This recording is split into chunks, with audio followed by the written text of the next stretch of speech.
Hello guys, स्वागत है आपका एग्जाम डे प्रिपरेशन में। आज हम बात करेंगे गुप्त साम्राज्य के बारे में। यहाँ से रेलवे में और बीएसएससी के एग्ज़ाम्स में प्रश्न पूछे जाते हैं। जैसे रेलवे का आपका आने वाला जो एग्ज़ाम्स हो गया, एनटीपीसी हो गया, ग्रुप डी हो गया, एलपी हो गया, ये सब में यहाँ से प्रश्न आते हैं। उसके बाद आपका बीएसएससी हो गया, फिर बिहार दरोगा होगा, ये सबसे यहाँ से मतलब कि प्रश्न पूछे जाते हैं। तो चलिए शुरू करते हैं। तो गुप्त साम्राज्य, ठीक है।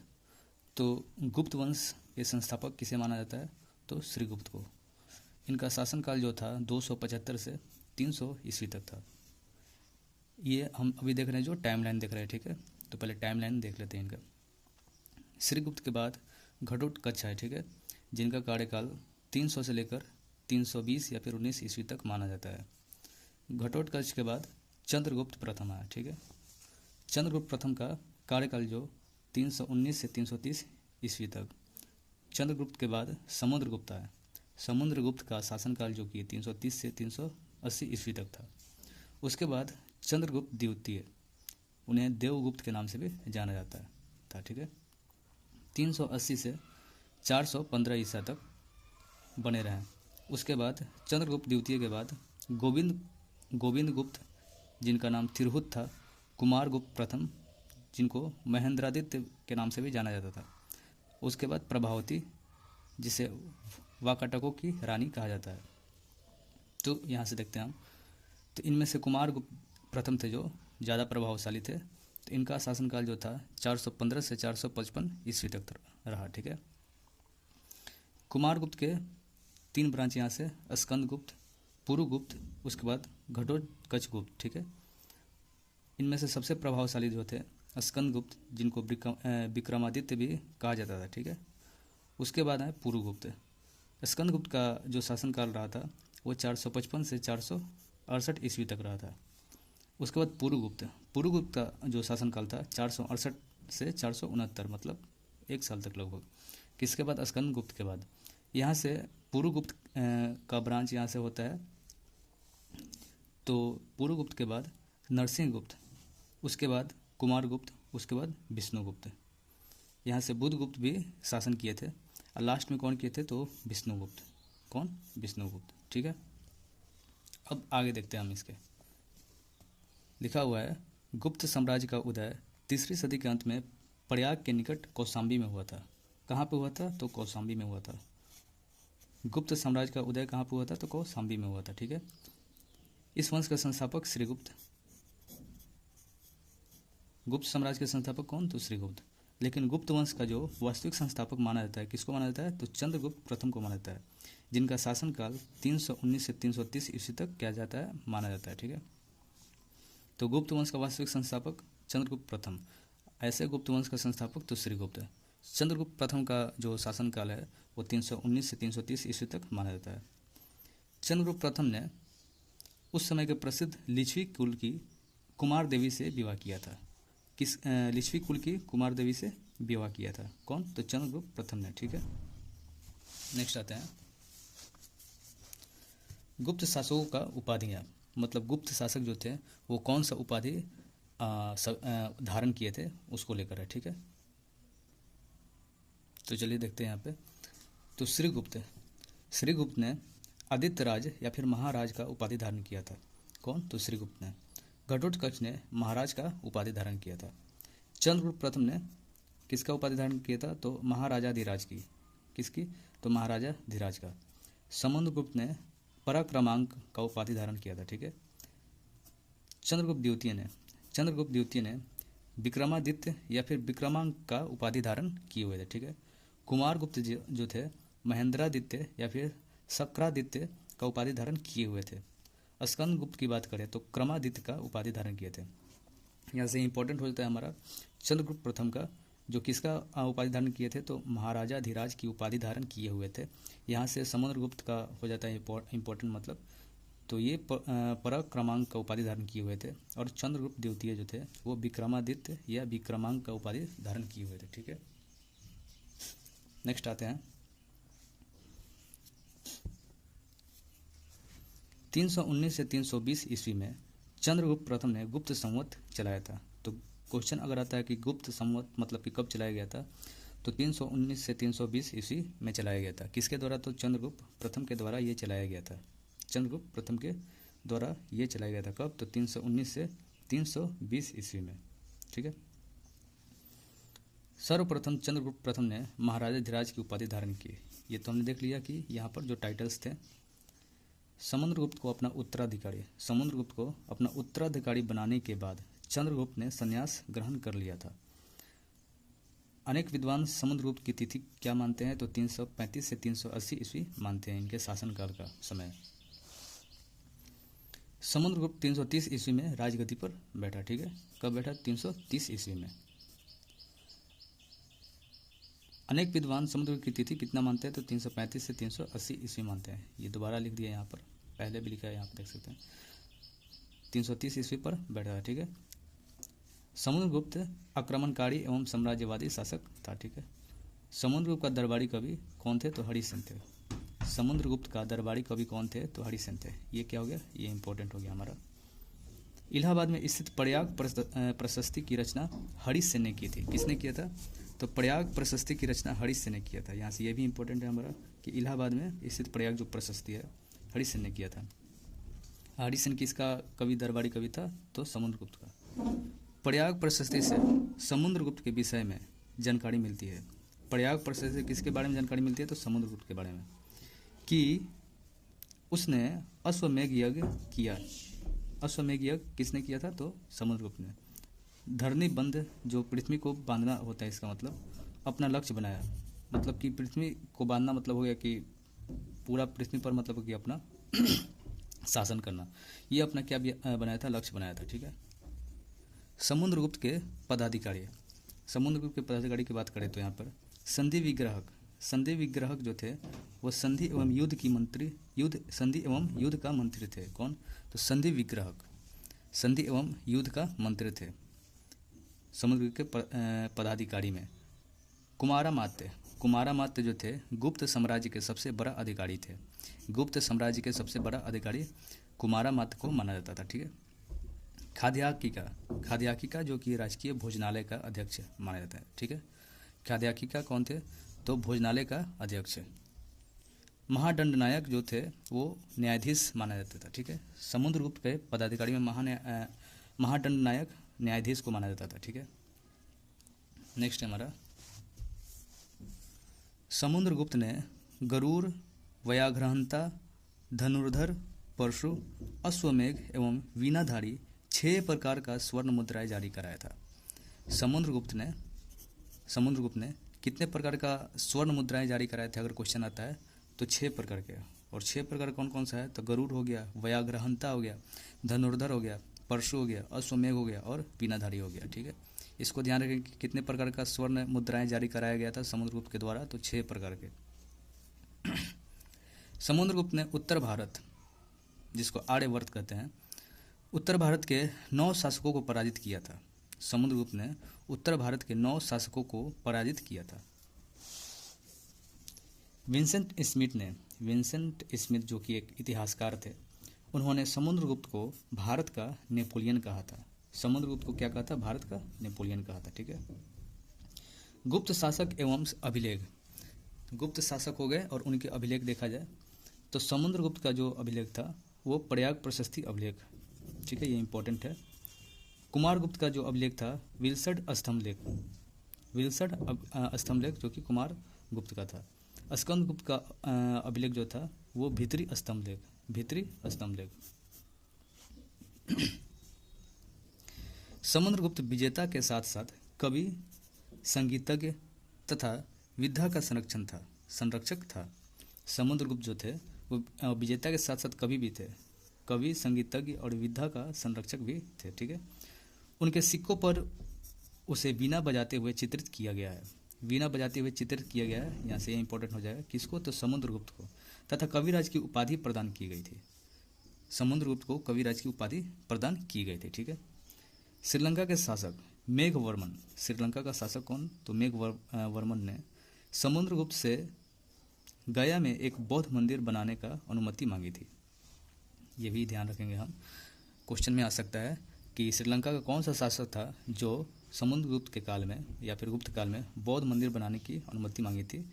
तो किसने? तो श्रीलंका का शासक मेघवर्मन। समुद्रगुप्त के बाद राजगद्दी पर चंद्रगुप्त द्वितीय बैठा था, ठीक है। मतलब समुद्रगुप्त के बाद अगला शासक कौन बना था? चंद्रगुप्त द्वितीय, जिनका शासनकाल था 380 से 415 ईस्वी तक। शकों को पराजित करने का स्मृति में चंद्रगुप्त द्वितीय ने विशेष चांदी के सिक्के जारी किए तथा शकाड़ी उपाधि धारण किए।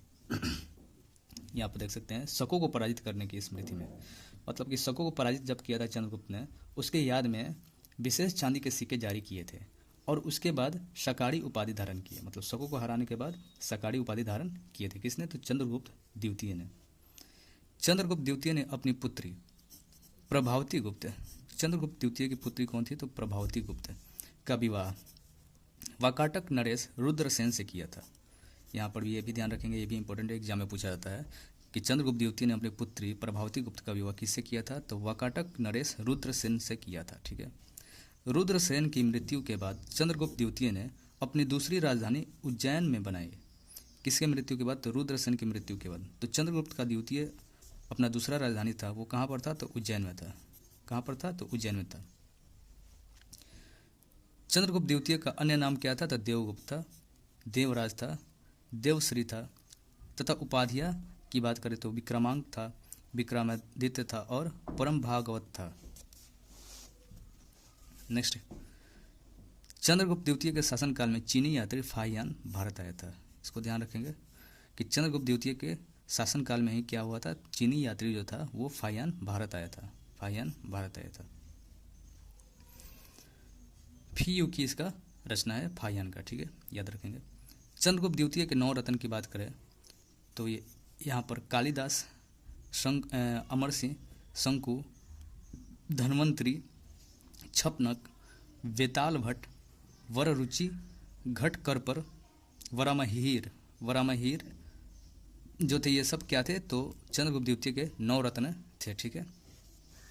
इसको ध्यान रखेंगे, ये यहाँ से पूछा जाता है कि इनमें से कौन से चंद्रगुप्त द्वितीय के 9 रत्न हैं। कालिदास हो गया, अमर सिंह, शंकु, धन्वंतरी, छनपक, वेताल भट्ट, वररुचि, घटकरपर, वराहमिहिर, ये सब क्या है? तो चंद्रगुप्त द्वितीय के 9 रत्न हैं। नेक्स्ट हमारा कि चंद्रगुप्त द्वितीय का संधि विग्रहिक वीरसेन शैव था। संधि विग्रहिक जो संधि करता था कौन था? तो वीरसेन शैव था, वीरसेन शैव था, ठीक है। चंद्रगुप्त द्वितीय के बाद कुमारगुप्त महेंद्रादित्य राजगद्दी पर बैठा। चंद्रगुप्त द्वितीय के बाद अगला शासक कौन बना? तो कुमारगुप्त महेंद्रादित्य, जिनका शासनकाल 415 से 455 ईस्वी तक था, ये राजगद्दी पर बैठा। नेक्स्ट है हमारा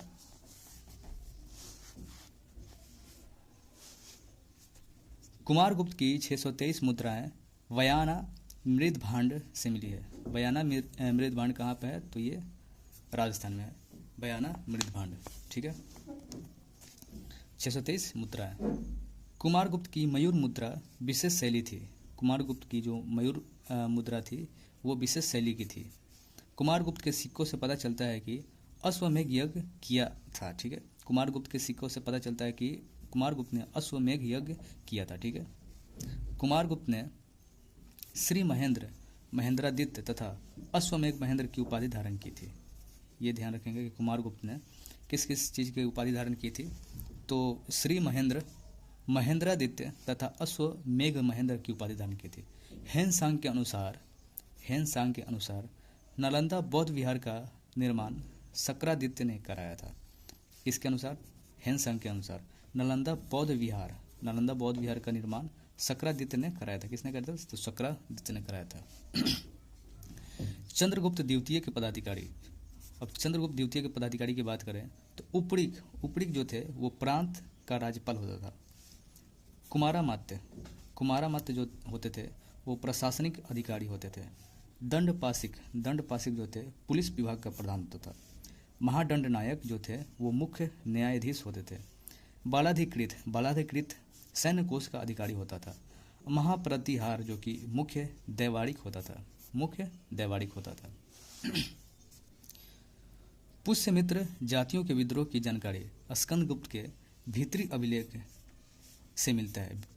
स्कंदगुप्त का भीतरी अभिलेख कहाँ पे? तो गाजीपुर में यूपी में, वहाँ से मिलता है किस चीज़ के बारे में, तो पुष्यमित्र जातियों के विद्रोह की जानकारी के बारे में यहाँ से पता चलता है। ठीक है, नालंदा विश्वविद्यालय की स्थापना कुमारगुप्त ने की थी। ये तो फेमस क्वेश्चन है, हर एक एग्जाम में लगभग आ ही जाता है कभी कभी कि नालंदा विश्वविद्यालय की स्थापना कुमारगुप्त ने की थी। ठीक है,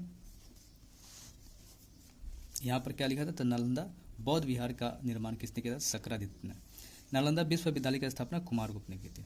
इस विश्वविद्यालय को ऑक्सफोर्ड ऑफ महायान बौद्ध कहा जाता था।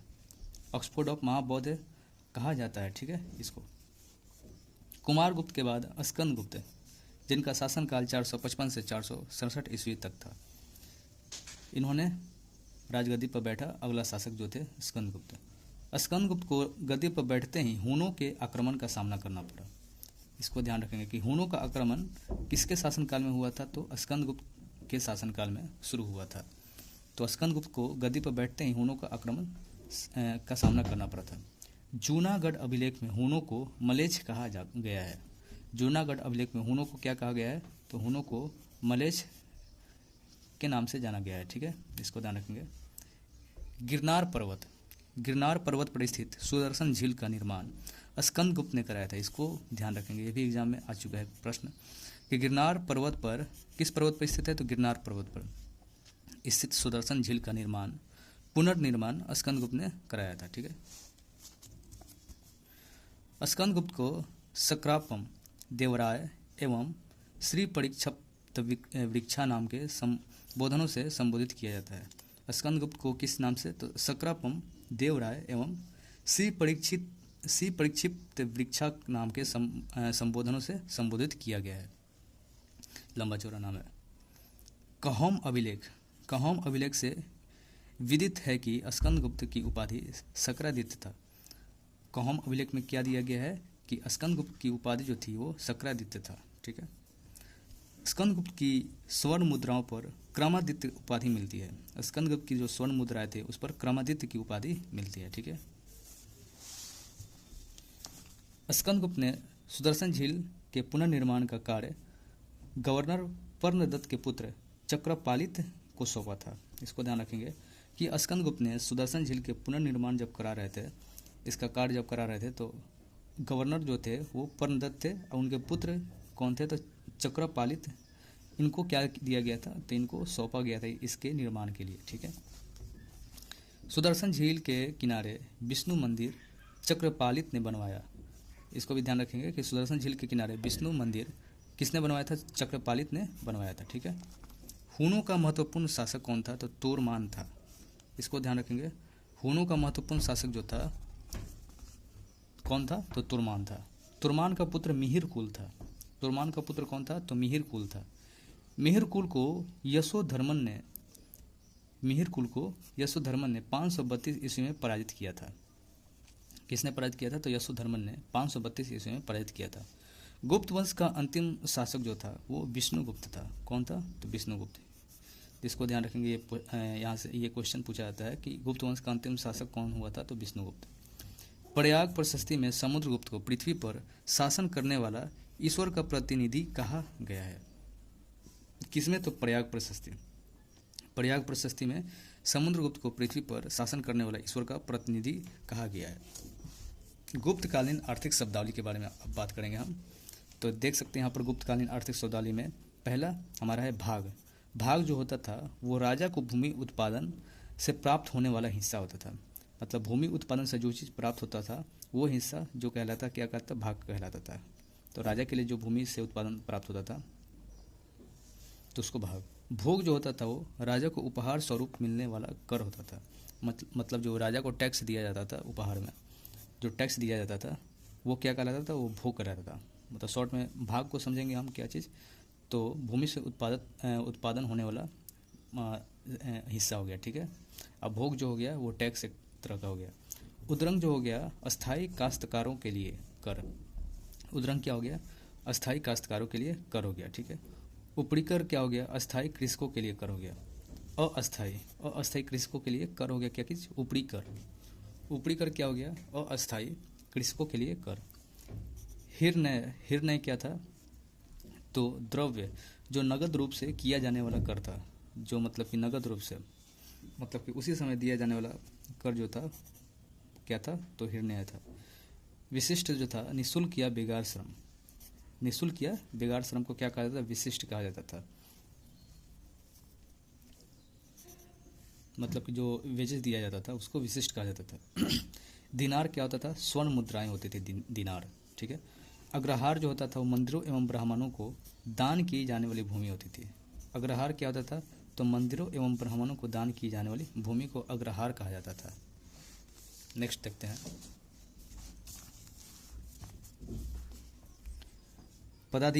पदाधिकारियों के सर्वश्रेष्ठ वर्ग को कुमारामात्य कहा जाता था।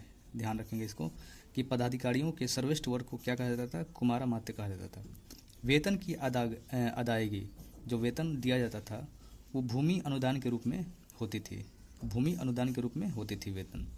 गुप्त काल में भू राजस्व 1/4 से 1/6 भाग लिया जाता था, मतलब 1/4 से 1/6 भाग लिया जाता था। इसको भी ध्यान रखेंगे कि गुप्त काल में भू राजस्व का जो क्या था 1/4 भाग से मापन जो था 1/4 भाग से 1/6 भाग लिया जाता था। नगर का मुख्य अधिकारी पुरपाल होता था, नगर का जो मुख्य अधिकारी होता था वो क्या होता था, पुरपाल होता था। इसको भी ध्यान रखेंगे, पुरपाल नगर का मुख्य अधिकारी को कहा जाता था।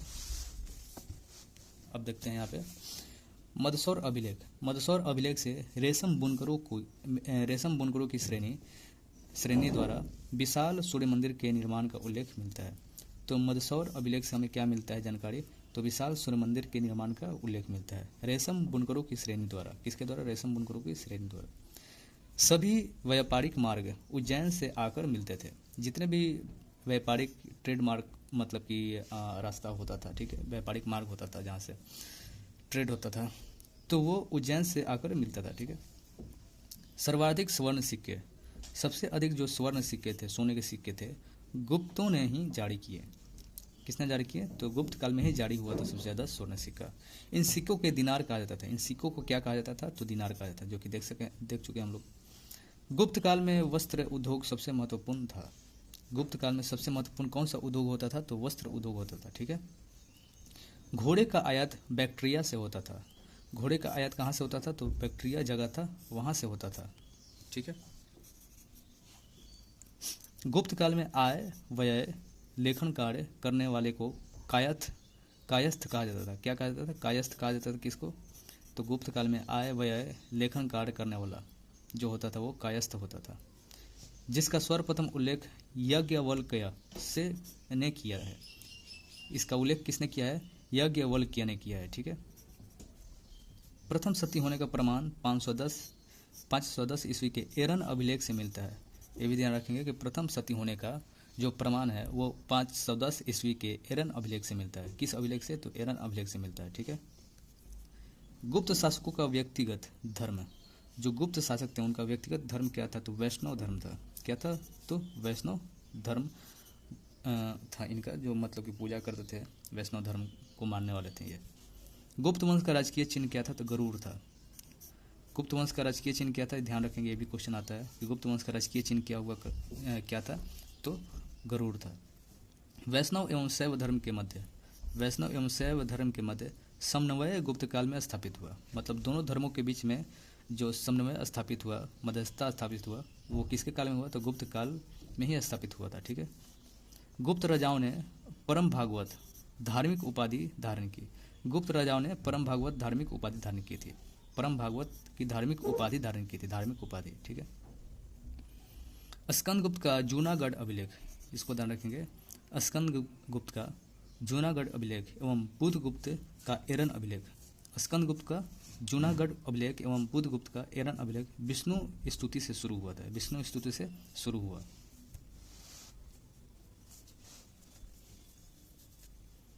चंद्रगुप्त द्वितीय ने विष्णुपद पर्वत पर विष्णु ध्वज की स्थापना की थी। चंद्रगुप्त द्वितीय ने विष्णुपद पर्वत पर क्या किया था, तो विष्णु ध्वज की स्थापना की थी, विष्णु ध्वज की स्थापना किया था। किसने, तो चंद्रगुप्त द्वितीय ने। वैष्णव धर्म का प्रधान अंग अवतारवाद था। मतलब वैष्णव धर्म का जो प्रधान अंग था जो वो क्या था, अवतारवाद पर बेस्ड था, ठीक है, आधारित था। शिव के अर्धनारीश्वर रूप की मूर्तियां गुप्त काल में बनाई गई।